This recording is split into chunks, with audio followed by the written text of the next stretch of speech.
Okay, so I hinted in my last video that David and I, as per usual, have just had our humongous biannual life meeting. Just like always when we come back to work after a long break. So every autumn and every January we do this. We take like a full long day, 10,000 cups of coffee, and go over more or less all aspects of our life to see what needs tweaking, changing, or downright overhauling.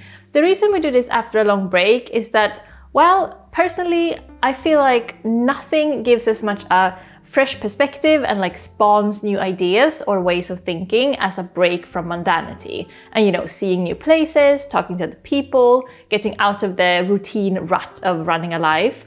Last year, when I mentioned that we do this type of biannual mega check-in, so many of you asked for a rundown of what it looks like, this meeting. So, like always, I aim to please. So let me run through it with you, what this full day of non-stop life discussion looks like, in case some of you might want to get some of this new perspective for yourself.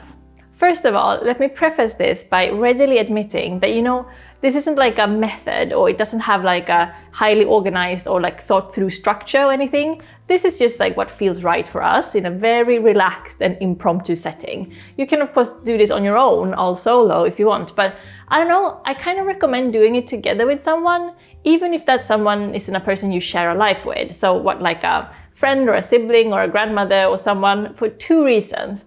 First of all, because this is supposed to be like a fun day and energizing and optimistic. And I think that's probably easier to attain when you're with someone you like. And secondly, I don't know about you, but I think that it's so much easier to free up your brain and find new ideas and solutions and madcap plan Bs when you're sort of discussing and plotting and wildly brainstorming with another person. But of course, try it by yourself if you feel like it, and let me know how it went if you spawned any madcap plan Bs on your own.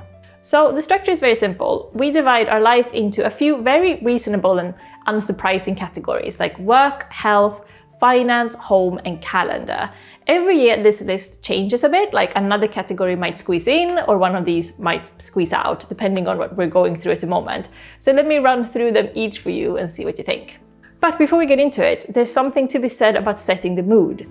Like I said, we feel like this should be an exciting day, like a very cozy, hopeful, interesting day to look forward to. So we need our coffee or tea, we need our lit candles, our autumnal, instrumental, very relaxed jazz playlist, and throughout, taking breaks, opening a window, do some kissing, or, refill the coffee pot, that type of thing. Since this is so humongous and we go over every single aspect of life, it can easily tip over into dread and nerves and fear and worries, or straight up fatigue, if we don't make sure to cushion our mood with all the aesthetics and atmosphere we can think of to sort of make sure that we stay on the right, cozy, and optimistic side of excitement. I want to say a big thank you to Vivaia for sponsoring today's video. You all know I'm quite obsessed with their shoes, and I've worked with them for years and years now, so I'm very excited to show you my 3 new pairs from their latest collection. As always, Vivaia perfectly combines comfort, style, and sustainability. Every shoe is made from recycled plastic bottles, and they're lightweight, breathable, and really so easy to wear, for everyday styling. From the newest collection, first up are the water-repellent Ivana sneaker loafers in caramel. This is a hybrid style, a combination of ballet flats and sneakers. And if you, like me, live in a rain-blessed place like London, you'll absolutely love these. The water-repellent upper keeps your feet dry, and they feel incredibly light, but still with a cushiony and supportive sole. They're machine washable too, so you don't have to worry about keeping them clean in a rainy town like London. They're perfect for everyday wear and so easy to style. Next, the Luciana velvet loafers in a rich, sustainable black velvet. These are elegant but still practical, in a soft recycled velvet with an eco-friendly buckle, and the usual Vivaia comfort that massages your feet with every step. I've been wearing these when I want something a bit more polished but still comfortable enough for a full day on my feet. And finally, the Everly boots in light taupe. Every year when autumn comes around, we start craving Chelsea boots, don't we? And these are so walkable and provide excellent support with shock absorption and traction. And I just love this color. They are also water repellent. And did you know that these boots are only 360 grams? They're super light and so easy to pack. Perfect for taking along on my upcoming New York trip. So if you're looking for sustainable, chic shoes that actually feel as good as they look, definitely take a look at Vivaia's full collection. Just use my code Jenny for a lovely 15% off the first 3 days and then 10% off from then on. And all of the links to these styles are in the description. Thanks again to Vivaia, and now let's get back to the video. Okay, we always start by creating a document with the categories that we want to bring up, and we fill in a few points to discuss under each category, just to make sure that we won't forget anything. This we do quickly and not so thoroughly, because we don't want to burn too much steam on organizing the meeting. Because trust me, the meeting is meaty enough that we need to reserve all the steam we can for that. So we tend to use Google Docs for this, so we can both see the doc from our own computers, and then we add things as we go along. I'm not showing you what it looks like because, well, this is intensely private stuff, of course. The first category we discuss is always the work or career category, because it's the meatiest one, but also because it's the most stressful one. So it's good to get that out of the way and leave the easier, more fun things for later. Since we have two careers, like the content creation and the novel writing, we do them one at a time if possible. I don't know, we've come to feel that for us, planning our careers like this 6 months at a time until our next biannual meeting seems to be quite optimal. It's like a long enough period for us to put our plans or trends in motion, but short enough to be able to quite soon evaluate and potentially pivot or tweak if need be. So we discuss first of all what our goals are, then what's been working and what hasn't been working these last 6 months, and finally potential solutions or ideas to get to where we want to go. That's it, very straightforward. When it comes to solutions and ideas, we split anything from reasonable and expected adjustments to very large, completely life overhauling adventure stuff. This is how we have come to have the life we have, allowing the big madcap adventures to be discussed. Usually when a strange and large idea like this pops up, and often is the spur of the moment thing that neither of us has even contemplated before that very moment. I mean, that is the power of the full day meeting, that neurons just free up in your brain and electricity sparks like mad in there. But yes, usually when an idea like this is put on the table, the person putting it there will be very excited, and the person receiving this news will be, well, rather skeptical. Say that David comes up with an idea to start a new difficult project. I will then try to stay positive and curious, but will still point out the potential risks and flaws, but also the potential benefits with the idea. Then he will defend the idea and he will flesh it out for me. I'll come at it again from a different angle and so on. And vice versa if it's me presenting the idea. At this point, we don't have to come to a conclusion whether the idea is solid or not. It takes some days to steep this kind of thing for both of us. It's more to get a broad idea, discussing it from as many angles as possible, then just leaving it for a few days to be brought up again at one of our regular 2-hour walks in the park kind of thing. Most ideas will die. They're not as shiny after a few days of calming down and being reasonable. But some ideas, some of them are just the reason why we live in London, or why we lived in Berlin as well, or why we're full-time creatives running 2 businesses together. So the reasonable, expected solutions, great. That's what we mostly come up with. But the madcap ones, those are the huge forks in the road type of discussions. So we shouldn't be too reasonable. It's important to allow the strange, large ideas to ferment without being too skeptical or rational, don't you think? Now on to health. So mostly that's all about taking stock. It can be difficult to be very attuned to our body's experience when we've been caught up in work and life and stress for months. So that's why I feel our summer and Christmas time off is so essential to kind of even realize what state your body is in. Again, we'll discuss what's been working and what hasn't, and then we will tweak our workout schedule and our diet, but mostly we tend to discuss stress and tiredness from overworking and undersleeping.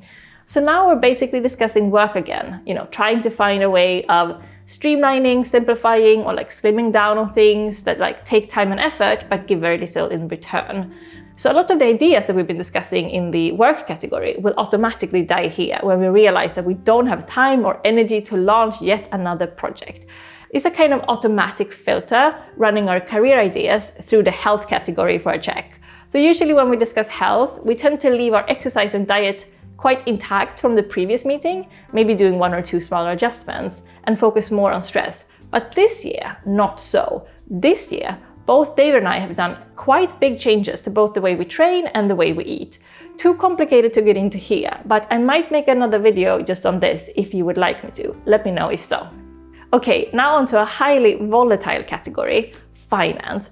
This can either be the most fun category or be the one that we dread to move on to, depending on what type of year that we're having and how nervous we are about the upcoming year.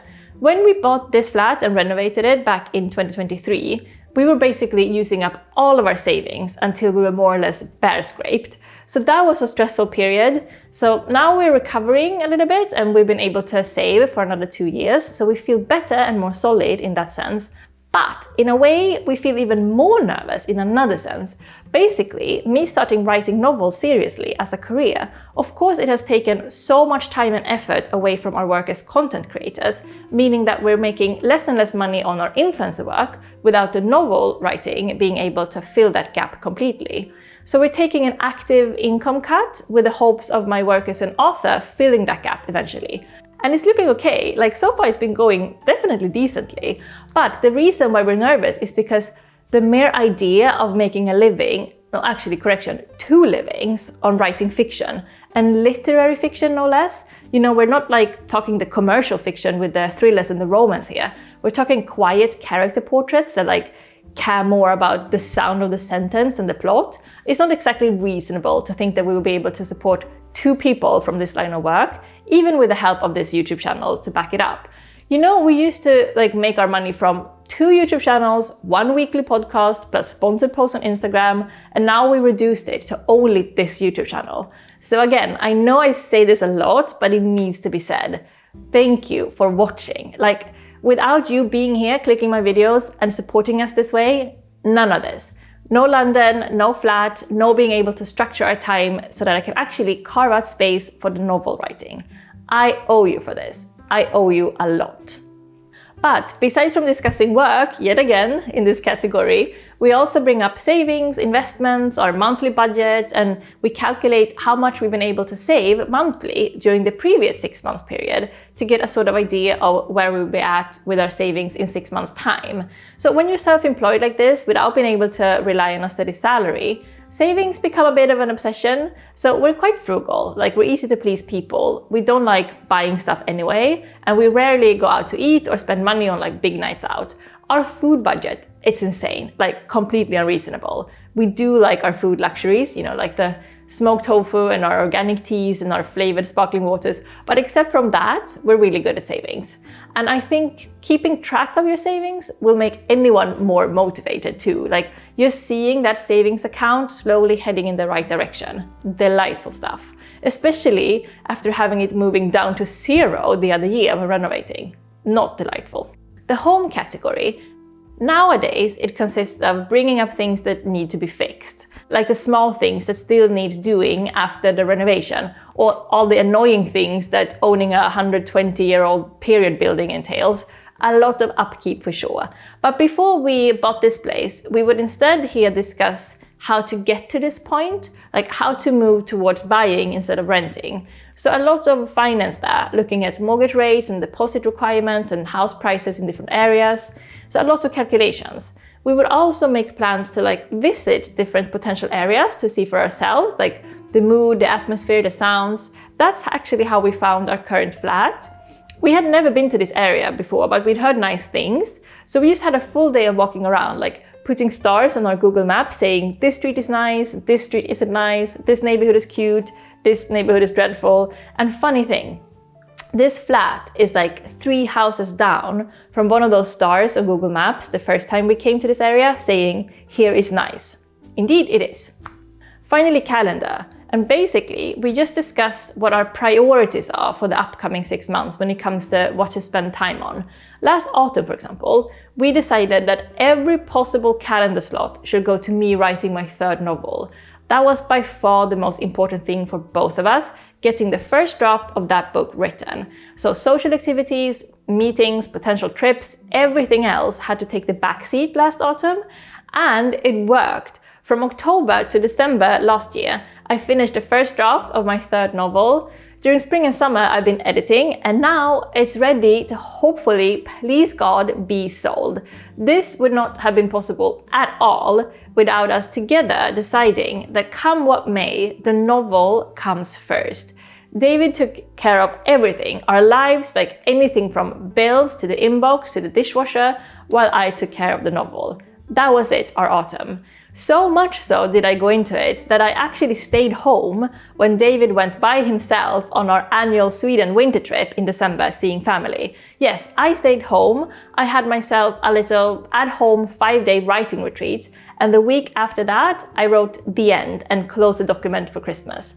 I think we so easily fill up our calendars because we sort of get feeling in the moment and we want to say yes, and not least because we feel obligated to see our friends and family, even though we might rather be doing something purely for ourselves.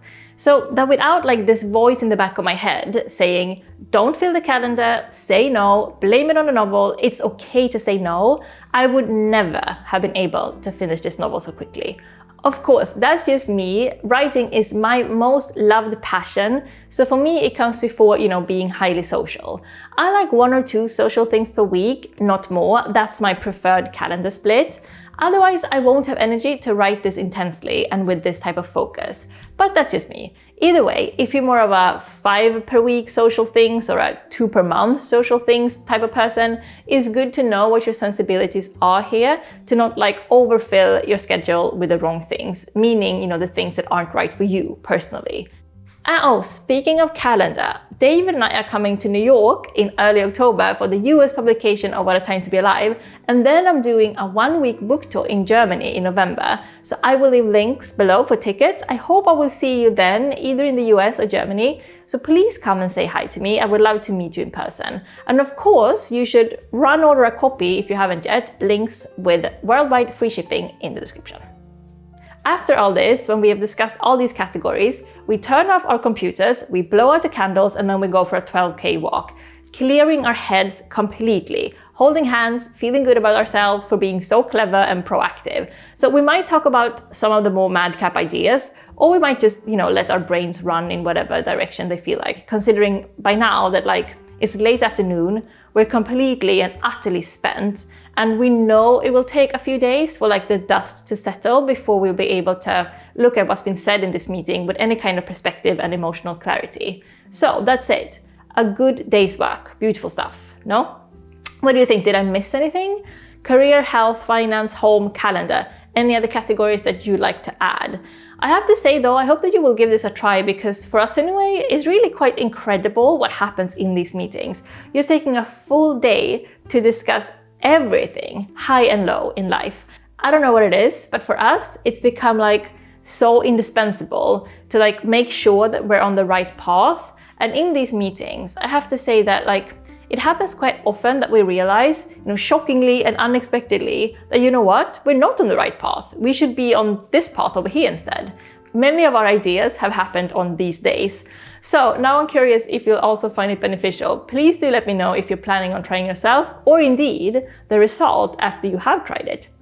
It's just a fun, romantic thing to do, spending a day feeling optimistic about your life. Highly, highly recommend. Either way, thanks for watching today and for watching always. Like I said, you're the reason that we have been able to build this life. So there's no way I can thank you enough, seriously. Wishing you all a beautiful, adventurous, cozy, calm autumn ahead. And let's do this again come January, shall we? Okay, wishing you a lovely week and see you very soon. Bye bye bye.